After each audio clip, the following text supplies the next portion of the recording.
I'm really excited to have this conversation because it has continued to come up over the past few months in conversations I've had. I made a film recently about LGBTQ women's spaces around the US called All We've Got. And I've been lucky to participate in many conversations about that film during the pandemic, and inevitably during the Q&A, everybody asks, you know, what's going on with these spaces now? What challenges are people facing? How has the virtual environment changed things for people? And so this panel comes directly from those questions because I'm not in the best position to answer.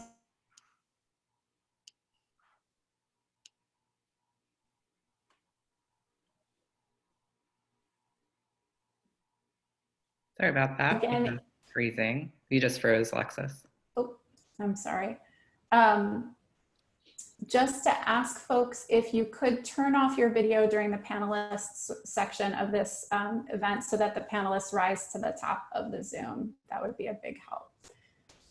Okay, so introductions for our fabulous speakers. I'm going to start with Dagoberto Bailon. Dagoberto is a community organizer, drag performer, and immigrant to the US. His organizing efforts included organizing against the passing of Arizona Prop 300, which barred undocumented students from educational opportunities. He's also worked with the Arizona Queer Undocumented Immigrant Project and in collaboration with the Arcoiris Liberation Team. Through that work with those organizations, he actually helped to guide them to become Trans Queer Pueblo, which we'll learn more about tonight from Dagoberto. He also believes in radical transformation, that it's good for us as a people and is necessary to our continued growth. So thank you so much for joining us, Dagoberto. Excited to be here. Awesome. Next, I'll introduce Michael Erickson. Michael is a co-owner of Glad Day Bookshop, which has been supporting Toronto's LGBTQ community since 1970. In 2011, it was due to be sold, but Erickson spearheaded a group of community members to purchase it as a group. He's also a high school English teacher and former co-chairperson of the LGBT Youth Line. And more recently, he helped launch an emergency fund for LGBTQ artists, performers, and tip-based workers, raising over $250,000 and supporting over 1,000 community members. Currently, he sits on the board of Pride in Toronto. Welcome, Michael. Thank you. And next up, we have Tandra Legrone. Tandra is the executive director of In Our Voices, based in Albany, New York. She's an activist, organizer, and cultural critic, and previously served as the director of Girls Incorporated of the Greater Capital Region, one of the country's largest organizations for girls' rights. She's a longtime advocate for HIV treatment in the African American community, especially for women and young Black men. An Albany native, she has worked as a domestic violence, youth, and LGBT advocate for over 30 years. Welcome, Tandra. So the first thing I want each of you to do is to talk to people a little bit, very briefly explain what your organization does and who are the communities that it serves.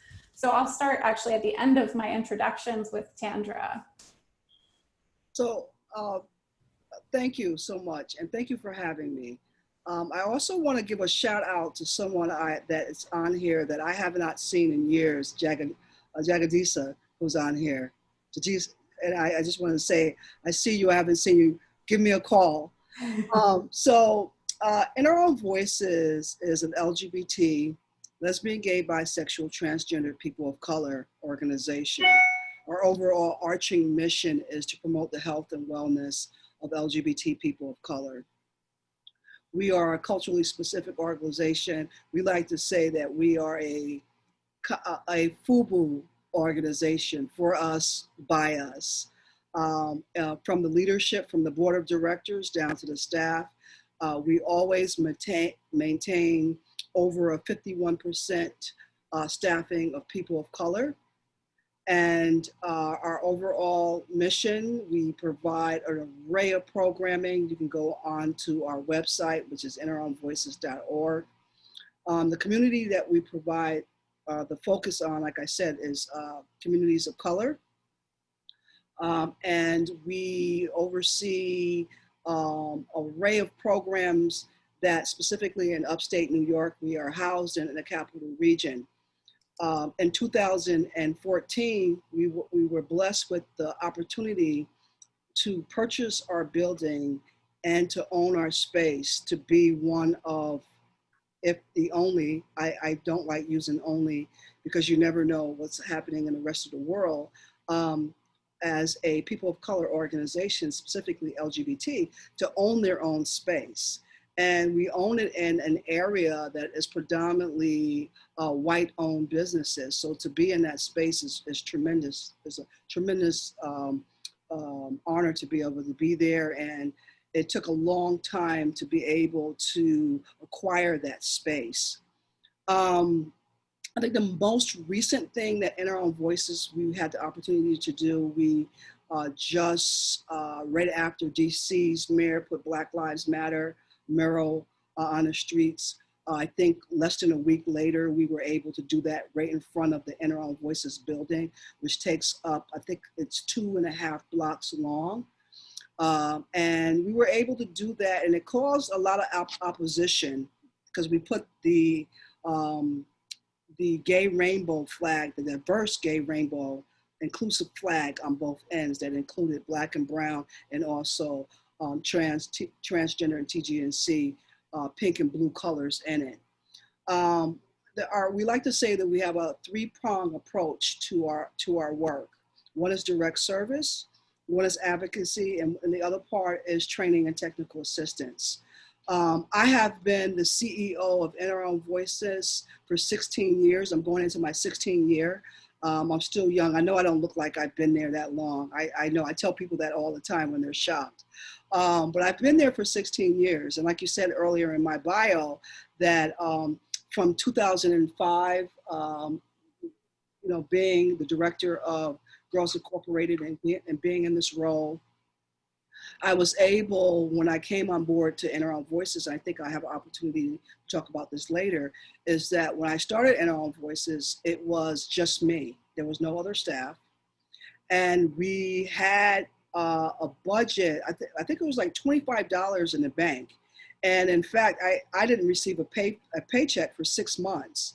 And I had no idea. I had no idea that that the organization that I had just left kind of a well-paid job to take on this. And I'm really glad that I did, because it was important for me to be able to establish a safe space for Black and brown folks and Black and Latinx folks. And that the fact that I'm a part of that and a part of that mission was huge. And so today, then it was just like I said, one staff. In fact, I was running from one desk to the other to answer the phone. And today we have 24 staff, and we have close to about a $3 million budget.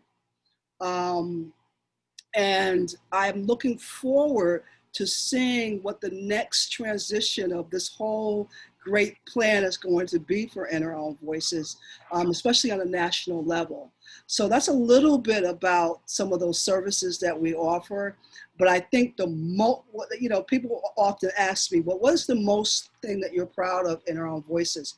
And I think that the biggest thing that I am most proud of is making sure that we all have a seat as Black and brown Latinx folks, a seat at the table, and our voices are heard.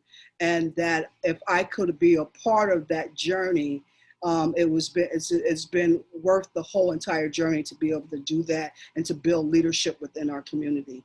So thank you. Very cool. Thank you for sharing that story. And I'll just say, from my experience researching LGBTQ spaces that serve many different communities, it's super common that it starts with one person, and that it starts like in somebody's home or apartment and grows from there, using the resources you have at that time and building from there. That's something I see over and over again.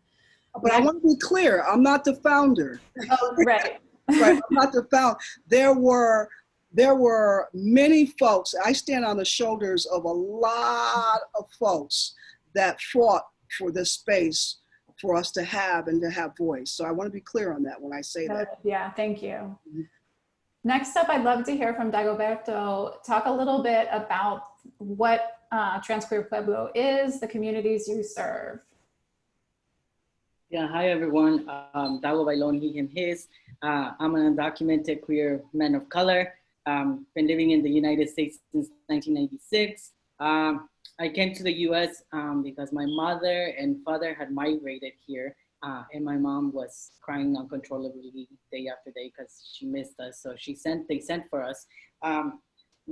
I, along with my grandmother and brother and uncle, walked for 9 hours across the desert. Got here really seeking a place of family, really family unity and just dreams, right? And I think as a current undocumented person still, really hit a wall with an understanding that I came from a place where I was free into a large cage. And I think that is important because that has been my experience and many of the experiences of the people who are part of Trans Queer Pueblo. We were fleeing a country that was either hostile towards us, and we came to a country that is hostile towards us, right? Where we are allowed certain things, and yet we're still in a cage because we can't do certain things because of our status. So Trans Queer Pueblo is a base-building racial and gender justice organization that is collectively governed by a growing membership of 400 plus trans and queer undocumented and documented migrants and people of color in Arizona. We have around 50 members in detention at any given point, and our work is to create cycles of mutual support that generate leadership and community power to transform our city towards fellowship, family, community autonomy, self-determination, and liberation. And very early on, we actually understood that if we were gonna do some of this work, that it needed to be a holistic approach, because I started organizing in 2005 when Proposition 300, I think you mentioned, passed, that barred undocumented students from getting any public support or any support from the government to continue higher education. So all of my scholarships were taken away. I had to continue to work. And so really realized that we needed to engage with larger communities about what change looked like.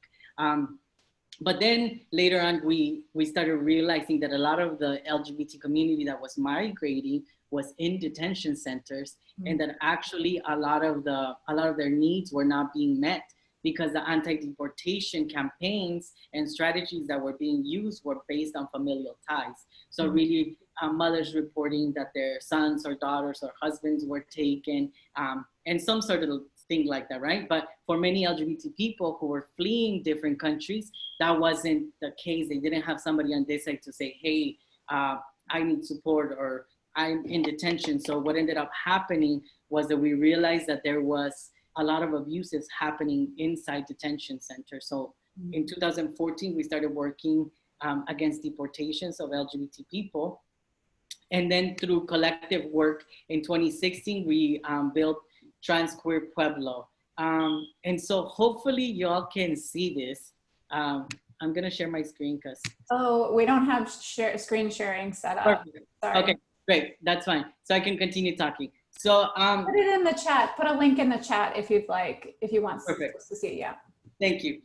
So we work in 7 different projects, really providing holistic support for undocumented immigrants and newly migrated people, because we realize it's not enough to get people out of detention because then they don't have healthcare, they're not economically independent, and all of these different things that come with migrating or just moving to a new place. So we work in community defense, supporting people who have not been in detention to achieve legal status in the US. We partner with lawyers and collectively we identify what immigration relief people can apply for, and then they represent themselves in immigration court. Been very successful at that. We have health justice. So in 2004, interestingly enough, after being here for about 11 plus years, healthcare was taken away from me here in Arizona. So I wasn't able to see a doctor. And it wasn't until 2015 when we opened up or liberation clinic that I was able to see a doctor for the first time. So 11 years after also was the first time, right? And the reason why we were able to open up a clinic was because we understood that the current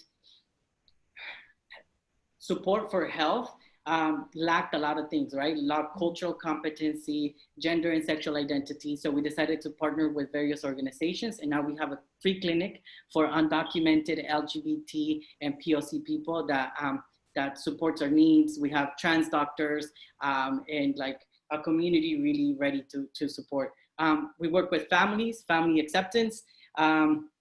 So because we believe that in order to achieve family acceptance, we must end gender violence. And if we end gender violence, we're one step closer, right? If our mothers, if our sisters or trans sisters are not getting killed, then we can definitely build family acceptance. Queer politics, really understanding that as undocumented people, we needed to fuck shit up because we might not be able to vote, but the reality is that voting doesn't always really move the needle forward, right? Sometimes you gotta give it a push. And so understanding this, we have built different campaigns like the No Justice, No Pride campaign that we launched in 2017 when we stopped the Phoenix Pride Parade to really demand that it go back to its roots.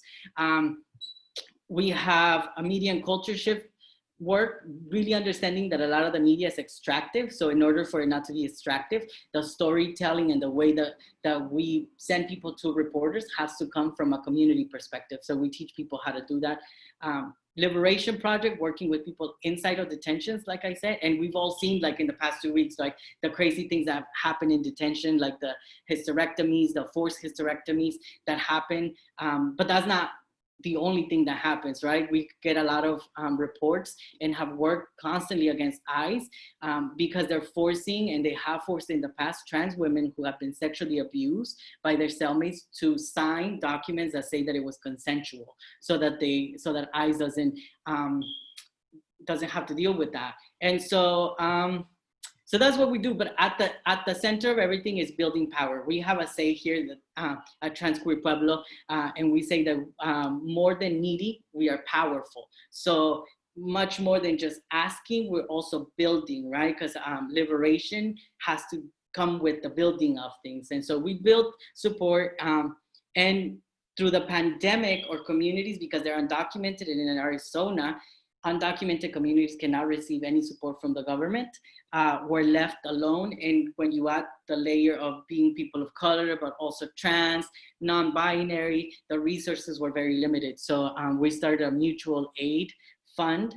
We've raised more than $200,000 to support our communities over the past 6 months so that they can not be homeless. Amazing. Thank you so much for sharing that perspective on the work that you're up to. And then the last up here is Michael Erickson. Do you want to talk a little bit about Glad Day Books and the communities you serve? Yes, thank you. Wow, the people on this panel with me are incredible. Thank you so much for sharing space with me. So Glad Day is pretty different than the other two organizations. And I'll try and kind of run through it. So Glad Day Bookshop is the world's oldest LGBTQ bookstore. So we celebrated our 50th anniversary this year. And so it's the oldest one in the world. Back in 2011, as was mentioned, it was going to close. You know, the rise of the internet and the ebook, the dominance of Amazon pretty much decimated the book industry here in Canada. And a bunch of us, you know, scrappy community members all pooled our money together, and we bought the store from the owner at the time. So there were 23 of us who put in money. It wasn't as much as you'd think to buy a failing business. It was majority racialized, a good balance of gender identity and age. We made the amount to put in low enough so that there could be you know, a wide range of diversity of ownership, and we took it over. And the joke, of course, is that we've been losing money ever since doing that. And then after, you know, 3 good years of increasing book sales and expanding some of our mandate, it became clear that we were never really going to make rent, and we weren't going to break even. And so we were sort of faced with the choice of either closing or going big and kind of jumping off a cliff. So we jumped off a cliff and we bought a popular martini bar right on the gate in the gay village. So the store had been up a flight of stairs, hidden away near the kind of gay and lesbian village, but not in the village. And so we bought a main street storefront, wheelchair accessible space with a wheelchair accessible washroom. And the rent is in Canadian dollars, 18,000 a month. So it's pretty astronomical for us. But then we became a bookstore, a restaurant, a cafe, a dance club, an event space. And we run an average of 75 events a month in that space. So everything from, book launches and poetry readings to dance parties, drag shows, we have the longest running drag brunch in Canada, but also, ASL discussion groups, queer French speaking groups, union organizing meetings, birthday parties, right? So it really has become a community hub. And the street had faced a lot of gentrification, still does. And so a lot of places have moved and closed down. And so we were at the time one of the only new queer businesses and spaces on the street. And since then there's been a couple more new ones, but we're all struggling, right? It's all pretty tough. And we've continued to lose money. So that's been a real challenge, even though we're contributing a lot. So that's where Glad Day Lit comes in. So the plan is, so we've created a second corporation called Glad Day Lit, which is a nonprofit corporation. And we also started 5 years ago, the Naked Heart Literary Festival, which quickly became the largest LGBTQ literary festival in the world. Part of the reason of that is because it's not that hard to be the biggest one, because they're all pretty small.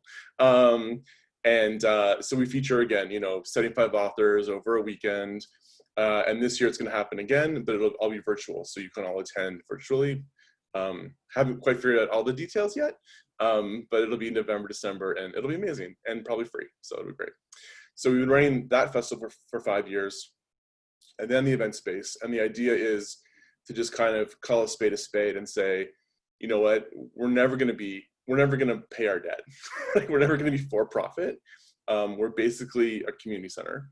And so we're going to move to a nonprofit or charity model entirely and just kind of merge everything under one umbrella. So we're kind of in the slow process of doing that, which is a little bit complicated, financially and legally.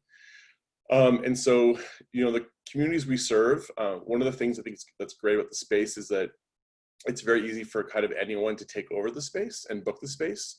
It's a very versatile space. All the bookshelves are on wheels. Our capacity is 220 people. So really, we've really allowed community groups to take it over and make it what they need it to be for themselves, while trying to keep our book collection, diverse, current, remembering our history, but also seeing like what's the future look like and what are our current voices in queer and trans literature. And then maybe jump to COVID, or is there a COVID question later? Let's break there for 1 second, and then we'll get into more of the questions. So up there, yeah. Awesome. Thank you so much for that overview. And I think, people might have questioned why put a bookshop with organizations that are not necessarily framed through that lens, but in fact, as you've illuminated, bookshops tend to, especially queer bookshops or radical or feminist bookshops, tend to end up functioning to some extent as community centers. And in my experience from traveling around the US is that many bookshops are shifting. Any bookshop that was queer or feminist is shifting to a nonprofit model that acknowledges that community center. So I think everything does actually make a lot of sense together. I will acknowledge that we had a fourth panelist that we were supposed to have with us tonight, Crystal Campbell McDaniel. Unfortunately, she is not able to join us tonight, which is why we're not hearing from her. She is a co-owner of Alibis, which is a queer bar in Oklahoma City that serves a variety of communities in that city and has, like many queer businesses, it's not just a bar, it's many things besides. So I do want to acknowledge Crystal and apologize that she's not able to join us this evening. But I think this is a great moment now to just sort of dive into some of the conversation. I'll encourage the panelists to chat with each other, and not just respond to me. But I think the first thing that everybody always asks me in events about queer space is, what is the impact of the pandemic? So just thinking of that immediate response, it seems like 3 years ago, right, that March was happening, but talk about some of the initial impact that the pandemic was having on the community organizing through your space particularly, because obviously there's tons of community organizing that's happening tangentially to the space, but thinking about your spaces, like what are the immediate impacts that you were facing when the pandemic started?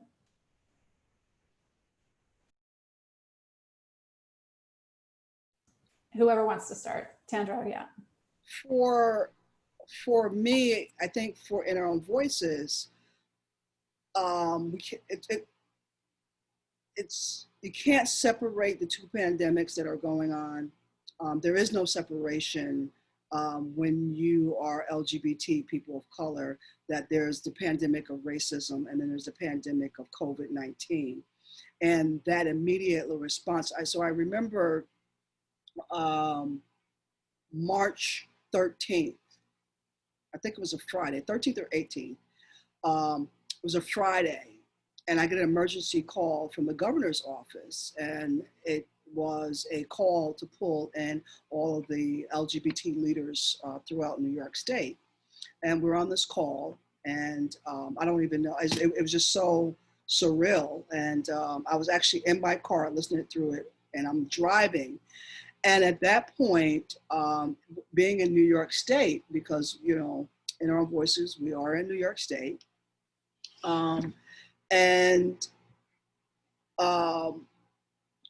At that point, I can remember the day really clear.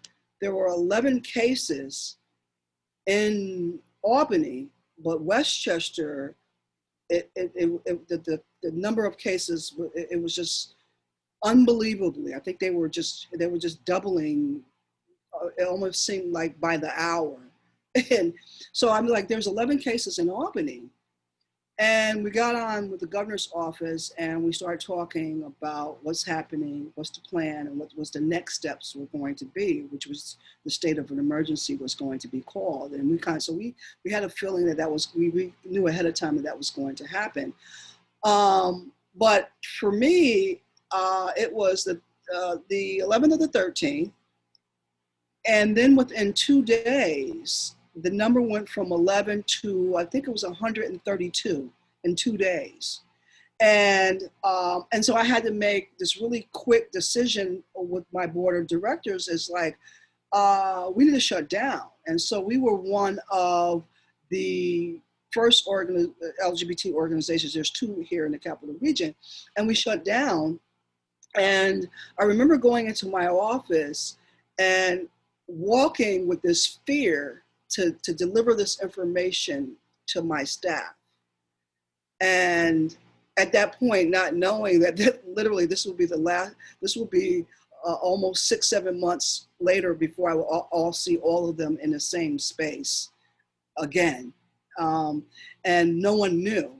And then the other part of it was making sure that the services and the emergency services that we were offering to our community was still available, and how would we do that? And so we had all this planning, and it had to be done very quickly. And so that immediate response to COVID, it just had to go into this state of emergency as organizationally as well, and to make sure to keep people safe, because I still had some staff was like, well, I still want to come to work. And I'm like, well, no, that's not going to happen. We need to really keep people safe and figure out ways that we can do this. And then from that point, we looked at how disproportionately Black and Brown people were being hit, and how our services went from being hit almost 35% of accessing our food pantry. And then from the food pantry, we went from there, and I know we'll probably talk about this later, but we went from there and the mental health services. And then at the same time, we have all of this anti-Blackness that's happening in our community. And we are trying and wanting to make sure that we have a presence in that and respond to this, the anti-Blackness and what it means for our community that are, who identify on the spectrum, on the Black diaspora, on the spectrum of how is that impacting them along with COVID. So in a matter of 3 weeks, I had 2 or 3 staff that tested positive. The community members and family members were testing. We had deaths, and we had to really dig deep and shift every single aspect of how we are doing business to focus on a model that would ensure safety, but we want to more so honor where people were at, and also to move into those spaces where we know that people were feeling like they didn't matter, and then people didn't care about them. And that the safety around that was happening, and then to have the attack and lynching and killings and trans people of color being still brutalized. And so all this is all happening at the same time, and it's still happening right now. I just want to be clear, it's still happening right now. So I want to just be clear that for an organization and for our community, there is no separation of those two. And I'm just going to leave it there because I can actually, I can go on, but I don't want to monopolize too much of the time from the other panelists. But yeah. Thank you. Doug or Michael? Yeah, I can speak to this. So, obviously, Toronto has been lucky. We actually are experiencing high numbers this week, but we weren't hit in the same way as a bunch of places in the States were. But we did have sort of basic, lockdown orders come down pretty quickly. And Tendra, you were right. Friday was the 13th, March 13th. And I remember it well too. And we went into that weekend, and basically the people were afraid, we were terrified, and they were staying home. And it was like kind of noon on Sunday, where we had, well, actually by the Thursday, Friday, a lot of queer people had come into the space and told us that they had been laid off from their jobs, that people who were doing caregiving, caretaking, house cleaning, working at the airport, service industry, pretty much every artist had gigs canceled, right? In that week, that sort of March 10th to 14th. So before we went on any official lockdown, people were losing jobs, losing gigs, losing money right away. So we actually launched our fundraising campaign on the Sunday, and then public health shut us down on Monday, shut the whole city, all the bars and restaurants and down, and then retail about a week later. So because we knew that if any help was going to come, and luckily for us, the Canadian government's been not so bad at getting help to people with minimal strings. Sorry, my screen just changed. So we knew that there was a good chance that folks like sex workers and drag queens wouldn't be included in that kind of funding. We knew that if people had to produce documentation around employment, that undocumented people wouldn't be included in that support. And we know that a lot of people in our community actually work kind of weekend to weekend, right? Drag queens are like, okay, I'm gonna make maybe $400 or $500 cash this weekend, and then Monday I'm gonna pay for my meds, I'm gonna pay for my food, half my rent. And we knew that people were coming to their Monday without that money, and they were, in crisis, quite frankly. So we launched a fundraising campaign that Sunday, and then we started distributing money on Wednesday. And our goal was to raise $100,000 in a month. I think we raised $100,000 in 10 days, with one significant donation from a corporation, luckily. And since then, we've raised about $270,000. And we've been able to help over 1,000 people. You know, not essentially a lot of money per person, because we made the choice to give small amounts to lots of people rather than large amounts to a small number, though there are some exceptions to that. So that's how we responded to the community, because yeah, we just didn't trust that the powers that be would understand the particular needs, and that there'd be a lot of maybe requirements that people wouldn't fulfill for support. Jump to, you know, time passing. You know, we then also knew a lot of people use our space as a community center. You know, when the community centers are closed or other spaces aren't open, a bar or a restaurant is still open. And we knew that people were going to be trapped in their homophobic homes, trapped with families that maybe they weren't out to, with roommates that were potentially abusive. And so we wanted to give people a way to connect virtually. So we taught ourselves Zoom, we moved our events online, we used the funding, part of the funding was really clearly for artists to pay for work. And so, you know, we ran, I think, 50 events in April, 85 in May.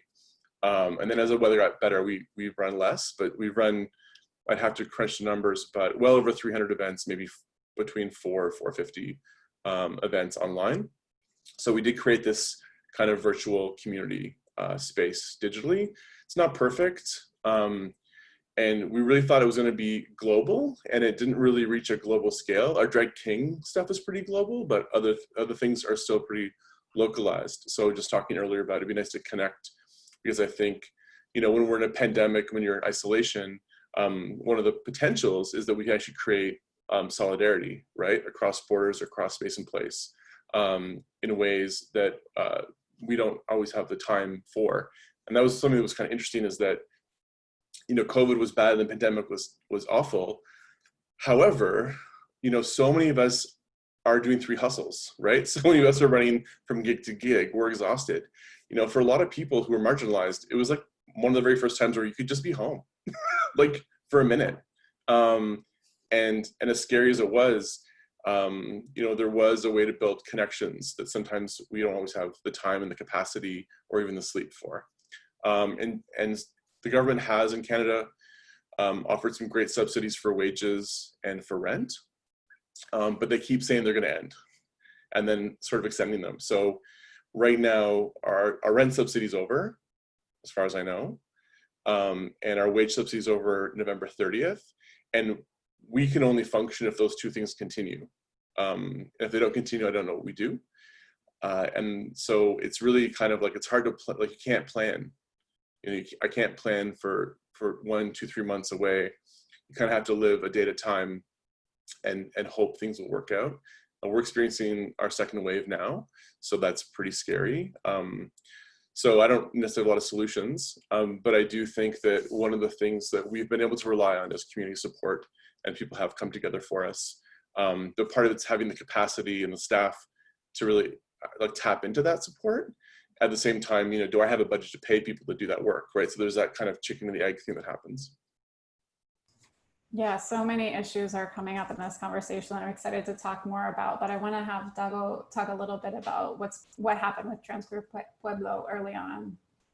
Yeah, so one of the things that we realized as this pandemic news was happening was that as people who have migrated, we understand the effects that it has on us, whether we migrated from Guatemala or Honduras, right? We understand that as migrants, we're usually the first ones to be hit by any disaster, whether it be like cutting of services or whatever that meant. So also I'm a data geek. So I was like, all right, the pandemic is happening. We need to figure out how do we paint the picture for foundations, but also for our community to really understand the seriousness of what's coming. So we launched a survey to all of our membership.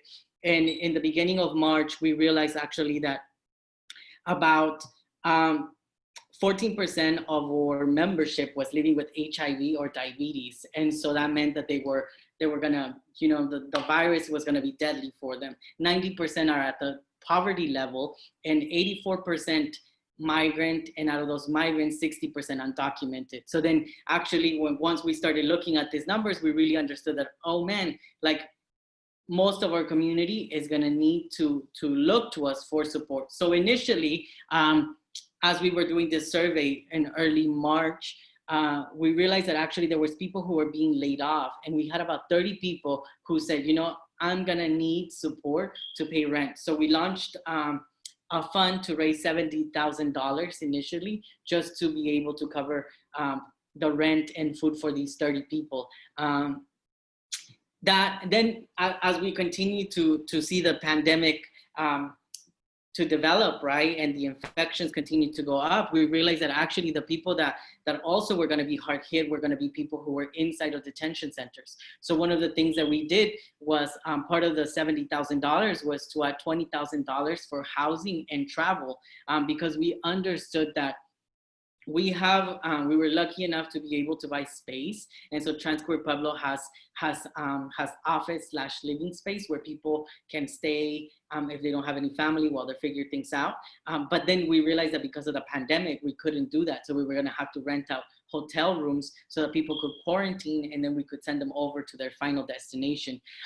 So we put $20,000 aside, and as we continue to see these things, we also realized that actually one of the things that was happening was, for example, people who do sex work were not going to have a way to ask for funding from the government, right? Because like it is their alternative economy. So how can you prove how much you're making? And in turn, the government can give you so much money. And in Arizona, and specifically Phoenix, there's manifestation laws that criminalize the intent to prostitute. And they're so stupid, the laws.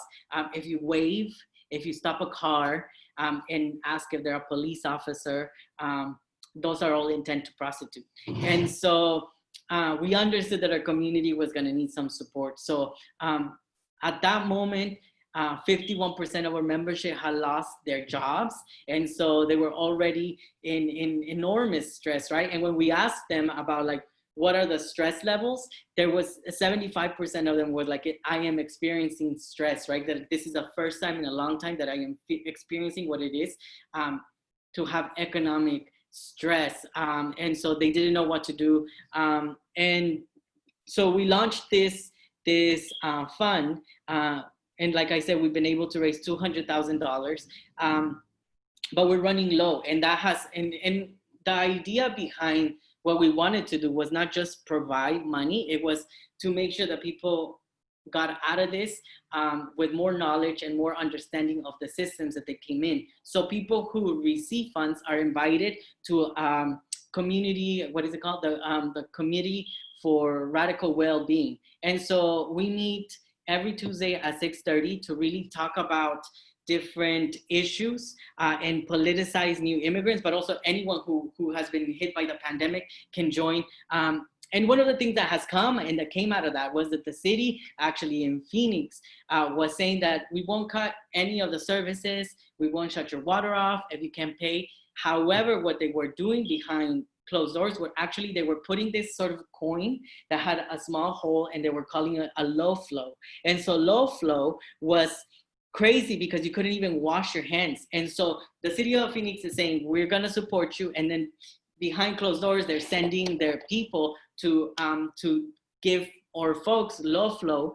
And so we began to really start talking to people and be like, so how is the pandemic affecting you, right? Like, what are your landlords saying? What is the city saying about water services? What are the light in companies saying about your services? And we realized actually that because they didn't speak Spanish, or because they were people of color, they were being threatened in different ways than other people. So we started launching different campaigns to really hold the city and some of these companies accountable. And so we were successful. The city decided they were not gonna do low flow.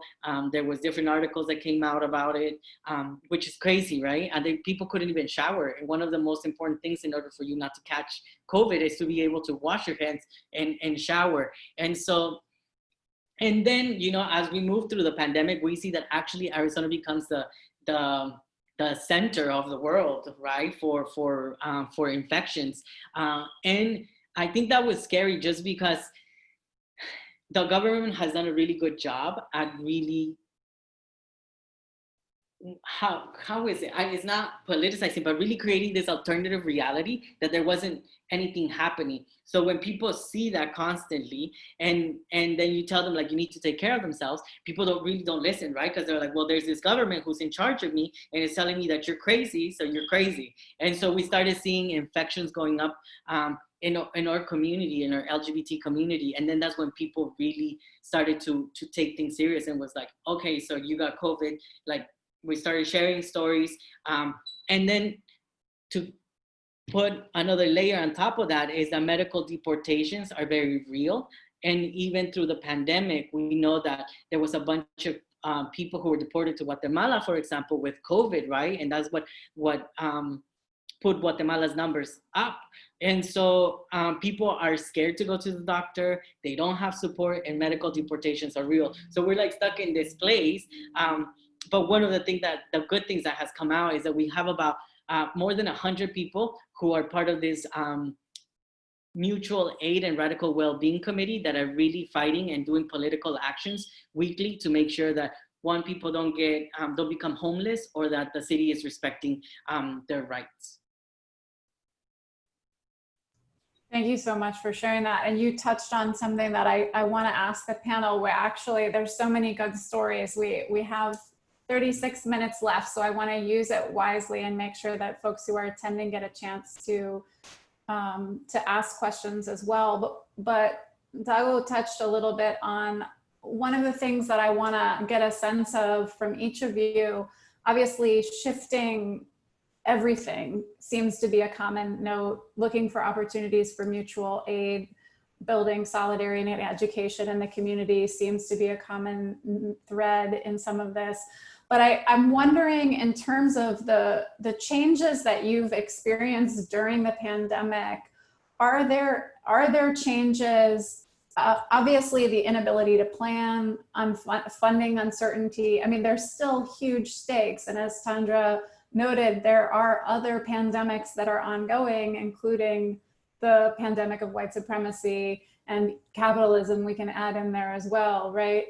But when you think about looking into the future, I mean, are you in a situation where it is super precarious? I mean, Michael touched on that for a second, like maybe we won't make it to the end of the year, or are you looking into the future and thinking, well, there's some adaptations that have come out of this, that if we are able to continue, we actually are thinking about shifting some of the work we do because of the lessons that we've learned, or because of the mutual aid networks that we've built, or the education work that we're doing. Like, so just thinking a little bit into the future. And I know sometimes thinking beyond a week is basically impossible these days, but to the extent that it's possible, what are you thinking about for the future at this point? I can start. Sure. I mean, Yeah. on one hand, I'm totally terrified. On the other hand, I'm still terrified, but I feel like there's been some interesting and important possibilities that have come up. So I think one thing that has come up is, you know, sometimes it takes a crisis to know who your friends are and to know who your allies are, including straight allies. And so I think for me, seeing we've had over 1,000 donors, I think probably 1,300 donors, mostly individual donors, and some businesses, some corporations too. And there's a lot of people, you know, just because someone comes to the space to have a coffee doesn't mean that they have your back, right? Just because someone wants to hook up doesn't mean that they're going to be in solidarity in crisis. And so I think what this has shown us is that, you know, if we do face a further crisis, there's the real, you know, we do have allies. We do have some solidarity that we could try to think of how to actualize into action. I think the one thing that we've done in Toronto specifically is that a lot of the queer and trans sort of nonprofits and service groups, sometimes we can fall into, you know, we can feel like we're in competition for scarce resources and grants.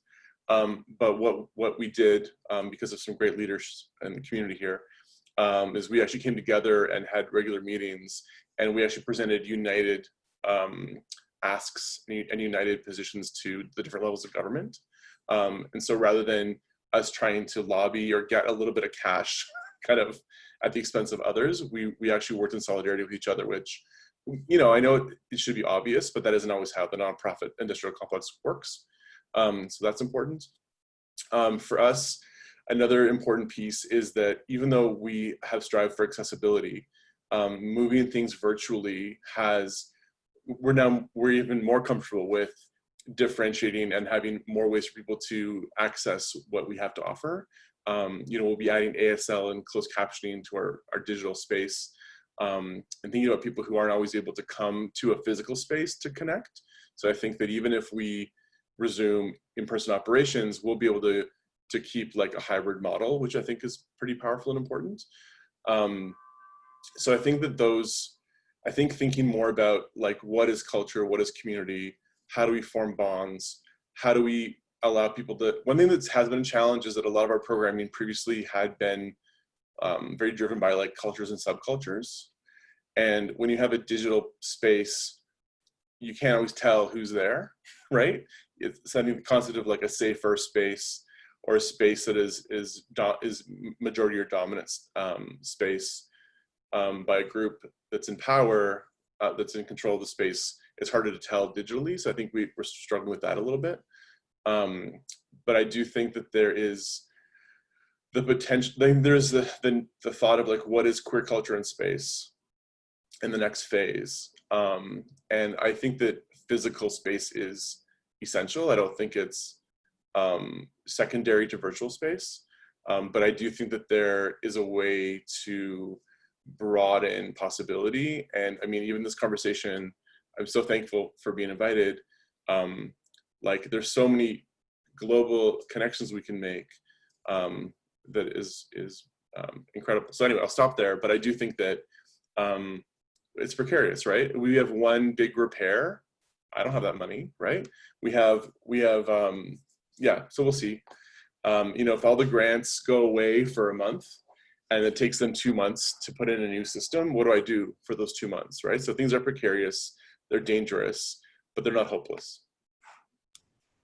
Thank you for that. And I really appreciate you mentioning coalition building and the way that coalition building has been challenging the nonprofit industrial complex, which so many organizations and spaces are forced to overlap with in some capacity, or choose to because it's a method of survival. I've seen a lot of coalition building across organizations that would normally be seen as being in competition. And I find that very hopeful as a way to challenge that competitive nonprofit sort of mindset.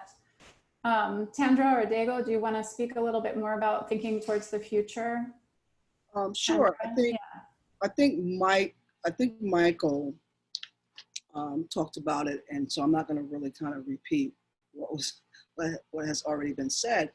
But I think from the perspective of looking at LGBT, Black and Brown and Latinx spaces, once again, it looks different. But one of the things I do know, and being in leadership, like I said, for as long as I've been in leadership, is that we can't, you know, you hear people talking about a new normal and talking about going back to some sort of normalcy. I think for me that it is some of the things that Michael said is really reinventing a lot of this. And I appreciate Michael talking about allies and allyship and knowing kind of who your friend, who really is in your corner and who has your back. And more importantly, with this white supremacy and the pandemic of racism, the impact of that and what that impact has looked like for In Our Own Voices, it is that there has been such an enormous amount of support than ever in my tenure of the organization. And I attribute that to the resiliency that we have as an LGBT community, and that locally, I think people here locally in upstate, you know, Albany, New York, struggle for a very long time, because I didn't talk about the history and how In Our Own Voices came to be, because our voices was not heard and we were not being invited at the table. And oftentimes we were excluded. And so to look at that, and folks struggled with the fact of, why do you need 2 LGBT organizations in a city, and one specifically focuses on people of color? And I'm sure people still struggle with that today, but like I said in my beginning of my speech, we are unapologetic. We are not going anywhere. And so we do have to shift. We have to shift in response to the need of the community. But we also realize as an organization that we have to shift the way we are doing and delivering services. And that, virtual service does not work for everyone. Some people don't have access to the internet. Some people don't want access to the internet. And we find we have a Life After 50 group. Some of them are like, yeah, I know how to get on Zoom. And some of them like, I don't care. I don't want to get on Zoom. I want that person-to-person contact. And so that's where I agree with Michael that the presence and the physical brick and mortar of LGBT centers have to still remain. But we still need to have this hybrid, as he stated. And I think what we were able to take a look at is to look at this revisioning and taking the time to look at a lot of the services that may not be working, and some of the services that need to be tweaked to meet the needs of where we are with this pandemic. We receive state and federal funding. And so funding wise, we don't really know what's going to really happen. But we are making sure that we stay flexible and that we remain in the strength-based model as we move forward. So I think that's kind of where I'm at with where we are at with In Our Own Voices, is that we are looking at it, as Michael said, this hybrid. I'm going to repeat access, because we talk about virtual, like there are all these people that have access, and there are so many of community members that don't have Wi-Fi or a cell phone. Yeah, thank you for bringing up the question of access. It's so tricky because while it can provide amazing accessibility for some, it actually is a huge barrier for others. So it's not a perfect solution. But Dago, do you want to speak a little bit about how you're thinking about the future for your organization? Well, I think one of the biggest lessons that we learned is that with the right pressure, the government can do anything instantly. So I think it is important to really understand that actually the resources are available and have always been available, but there's people who are just hoarding and saying no. And so I think, yeah, I mean, I just have to echo everything that was said about coalition building, but I think for us, it's really interesting because I think we say that we moved from being a community organization to sort of like a television channel or like a whole production, because we do this Zoom thing, and there's different elements that have to be brought in, graphics have to be done, scripts have to be ready so that we all know what's happening because we're all in different places. It has allowed though our membership who was previously in detention to connect from throughout the country, right? So we're supporting people in New York, we're supporting people in LA, we're supporting people in New Orleans, just throughout the states. And it has also allowed them to be part of like the community meetings and be able to understand how we work. So that has been exciting. And in terms of funding, we don't know. I think part of it is that as of now, we don't receive any funding from the federal government. The community funds most of the work that we're doing. So, but that also means that like the community is not going to have the same amount of money next year, right? But we are confident that we're able to move things around and are flexible enough to fundraise, to bake, to do whatever it needs to do to make sure that these services that are essential for our community continue to be there. Amazing, thank you. And yeah, thank you for raising that point about how so much of what we've seen in terms of the government shows what a lie it is that things can't change, because we've seen tremendous change, certainly not always positive change, but we've seen huge changes happen in the pandemic that we were told could never happen. So thank you for bringing that up. So we have about 20 minutes left, and I know we have a lot of people with us. And so to try to build in a little bit of efficiency, rather than having people speak their questions, I want to ask if people can post their questions in the chat, and I'll skim through them. I have a feeling probably, and I have a couple of questions. Thank you to Jamie. I have a couple of questions that have already come in earlier. So I can start there, but if you have additional questions you want to ask, please go ahead and post them in the chat, and I'll try to skim through them so that we can try to look for central themes that we can speak with the speakers about. But I want to just start with one question that came up for Tandra, excuse me. How is your organization facing and dealing with the increase in domestic violence during the pandemic? I think this is something that probably has come up actually for all three of you based on some of what you've spoken about. But Tandra, do you want to start with addressing how you've tackled domestic violence? You're on mute, just a note.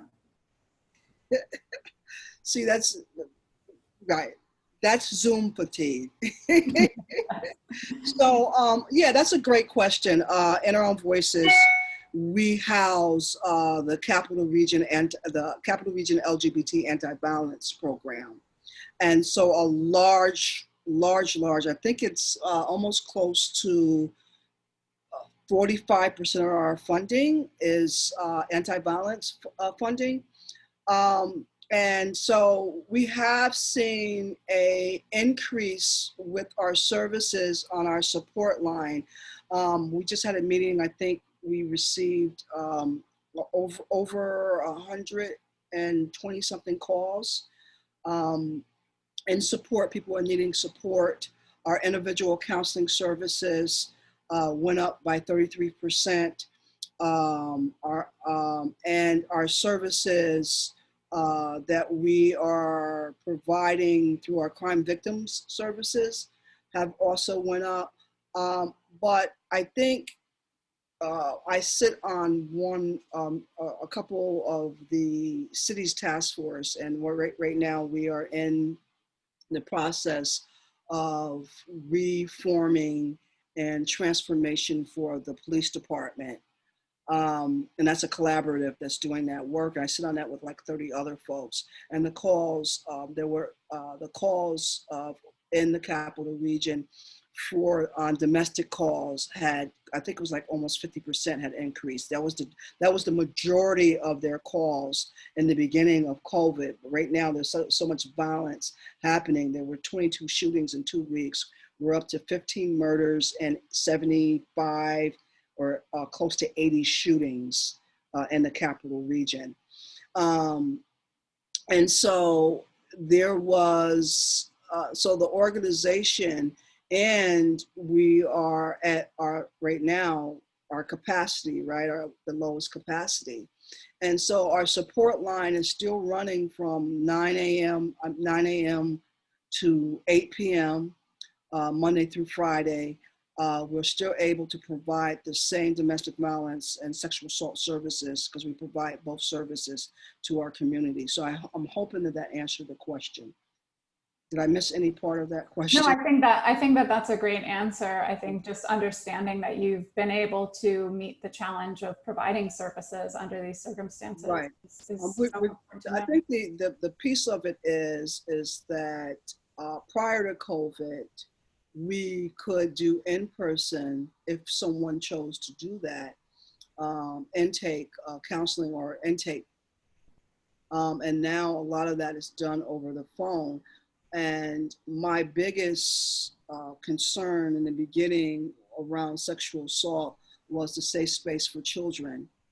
because school provides a huge opportunity for teachers to be first responders, and teachers are first responders when it comes to child sexual assault.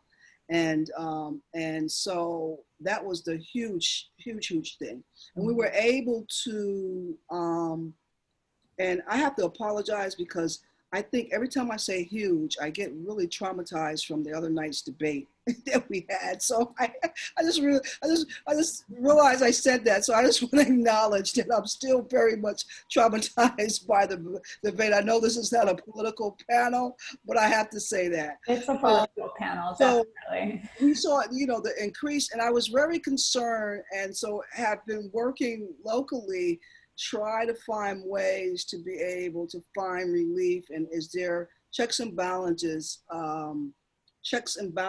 in place for children and adults that are with batterers and trying to survive? I think Michael said it earlier, that you are living with perpetrators and you're living with other harm doers. And that's really an impact of trying to navigate that and to be present for folks when they make those phone calls. So, and the last thing I'm gonna say, because I'm trying to be quick, I know we don't have a lot of time, is that the secondary trauma that our staffs and we are carrying and holding from listening to all this, TV, people on the call.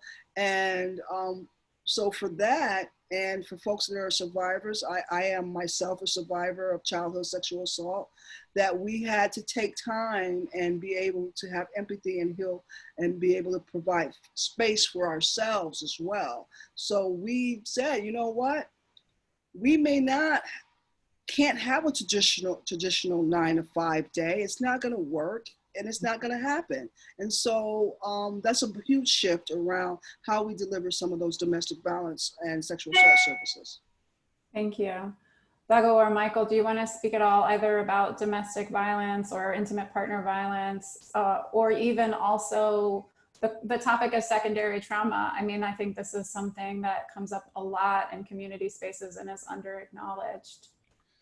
Yeah, I can talk about it briefly. So obviously our mandate isn't around,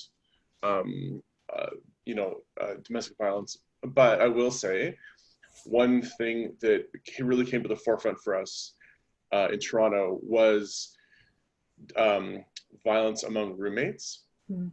So something that you might not know is that the Toronto rental market is astronomical. So it's like the equivalent of like a Manhattan rental market.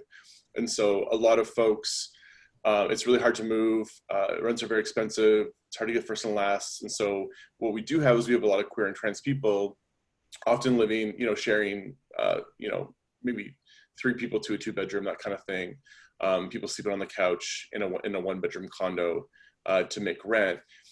And people whose living conditions they could kind of manage because they would have, 2 jobs or a job in school. So people aren't home a lot necessarily. They're out at a coffee shop working.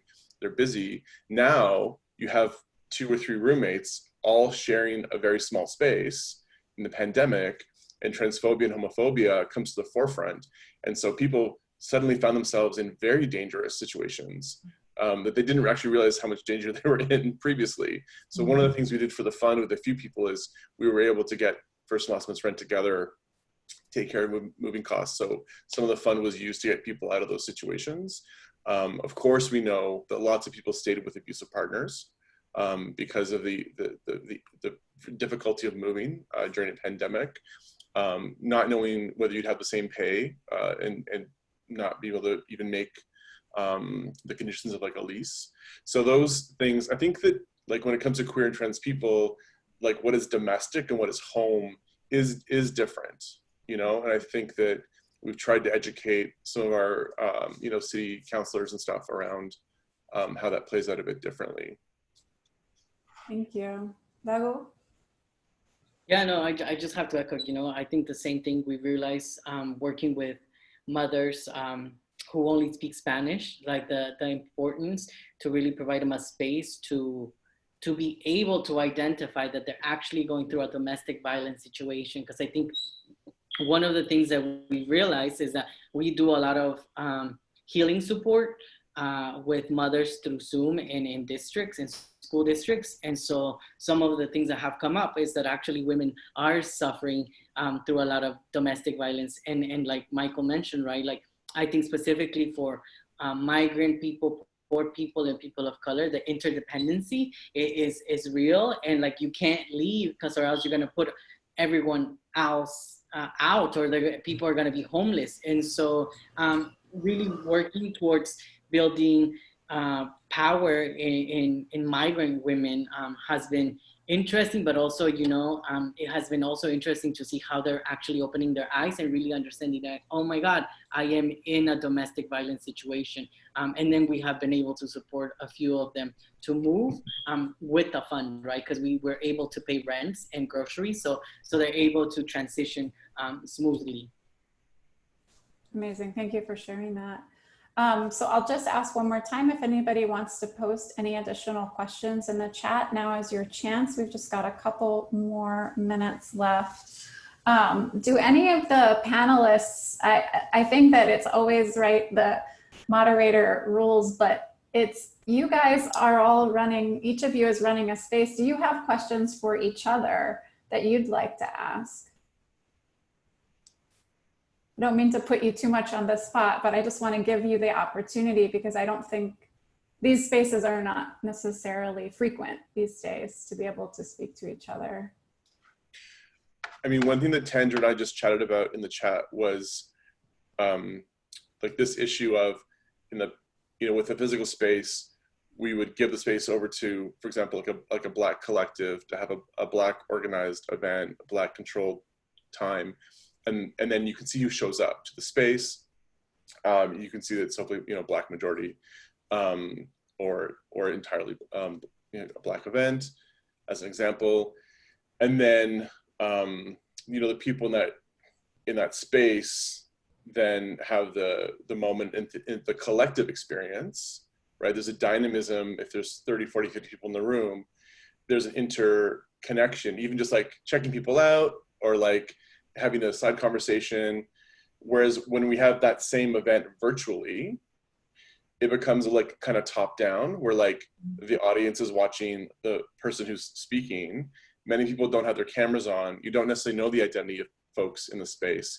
You have no verbal body language.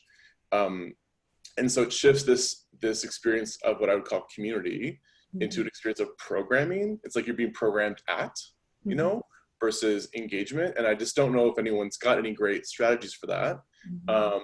Of course, having a closed meeting, having a sign up, having to force people to have their cameras on is possible, but that also feels like the more we control how and when people can participate, the more only the most privileged people will engage, right? So there seems to be this like piece that's a challenge for us. It's a good question. So what I'm hearing is the question is ultimately like, how do you create an inclusive and participatory space in a virtual environment? Do you feel, Tandra or Dago, that like you've successfully been able to do that a couple of times? Well, I think, you do your best. I think we've had some issues, and I think you want to create a safe space. And sometimes when creating safe space, you have to be able to add some structure to that may not be comfortable for people to create a safe space. But you want to create a safe space for all. And I don't know if, I asked Michael for he and I to have this conversation offline, but, I think it's important for spaces not to feel like they're being jeopardized, and not to feel like you have people in that space that are harm doers. And that's, all those things are really real right now. I mean, we have, especially if you have, people have their cameras off and getting silhouettes of folks. Some of that could be around confidentiality. Some of that could be around that folks are not feeling comfortable in a space. And so I think that you can work with perhaps having two spaces. One space that you know that provides a really clear, safe space that allows people to show up and maybe be visible, and signing up, and you know, there's other ways you can do it. We've had this issue with our trans care space, that you had people coming in perpetrating and wanting to cause harm. And we had to provide a structure, but we also understood that access is important. So it comes down to safety, access, and making some real hard decisions, and knowing who you're providing that service to. And I'm hoping this all makes sense, Michael, right? So in other words, in trans care, we had group members that had to transition from in-person groups to virtual meetings, and did not necessarily want to be in a space where you can't see somebody else's face, and just them showing up was a huge part of them being able to be visible. And so to have that jeopardized, kind of also can jeopardize the credibility of that group. So, and I can talk more about that as well. Thank you so much for sharing that example. I think it's a powerful example of the complexities of these spaces and the norms that they create that are so different from in-person norms. Dago, do you want to say anything about your experiences of trying to build inclusive and participatory virtual space? Yeah, you know, we've been able to do a lot of use a lot of the different tools that Zoom provides, right? Like polls.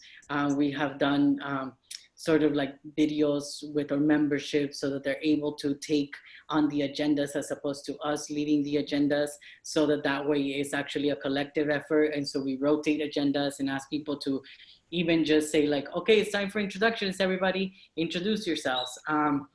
And I think there was a question about healing. I think for us, it has been really important to continue to heal as people who have migrated and have been traumatized, right? I say that in this work, we re-traumatize ourselves every single day, because our fight for liberation is actually getting rid of this trauma. And so we have to constantly heal. And with that, we offer 2 healing sessions a month for our membership that is virtual or in Zoom. And people can decide to come, right? Like one of the things that we have been very successful at, and really turns out people, has been yoga and nidra. And so people just come, get ready with their blankets at home, and like listen to somebody like meditate them. And that has been super exciting. At the end of each healing session, we have support groups and people can decide to stay and chat. We do rounds, right? So like we go around and people get to choose the next person so that we know we're engaged. And so, you know, I think part of it is like, for us was like, how do we continue to build that sort of connection even digitally? And for us was like, okay, so the power has to lie beyond like one individual. It has to be a collective process so that we all feel like we're a part of like this digital virtual insanity. Yes, I think that healing note and trying to build collectivity is a great place to end. I'm just going to say a couple of words about how I'm planning to wrap this up. So I'm just going to say a couple of words about CLAGS and thank everybody, but then I think we'll stop the recording and we'll keep the meeting open for 5 or 10 minutes. And if you want to stick around and show your video without the recording and participate in this space for a few minutes after we stop the recording, please feel free to do so. So as I said, I just want to thank all of the panelists. It's been a huge inspiration to hear your stories and learn more about your organization. I put the links for every organization into the chat again. As we've learned, mutual aid, coalitions, and collectivity are a huge piece of how people are surviving through this pandemic. And so please support these and other organizations that you are tied to. Jamie posted the CLAGS link, and I'll just say a really quick introduction about CLAGS because I neglected to do it at the beginning. CLAGS is the Center for LGBTQ Studies based at CUNY. It's the first university-based research center in the US dedicated to the study of historical, cultural, and political issues for LGBTQ communities. And I'll just say really quickly, like for me, the thing that's amazing about CLAGS and why I joined the board is precisely events like this, right? CLAGS brings together an amazing array of different organizations and people that we don't necessarily get to do in other spaces for some of the reasons we've actually touched on. So if you can also think about supporting CLAGS and organize events like this, let's talk. I mean, I think that was such an interesting point, this point that Michael made, that a lot of times these virtual spaces end up replicating local space when it is also an opportunity to reach beyond our local communities in interesting ways. And that was very much part of my hope in putting this together. So again, thank you all for being here. Thank you for being part of this event. I think we'll go ahead and stop the recording, and then we can all turn on our videos and enjoy a little bit of time together if you want to before we wrap it up.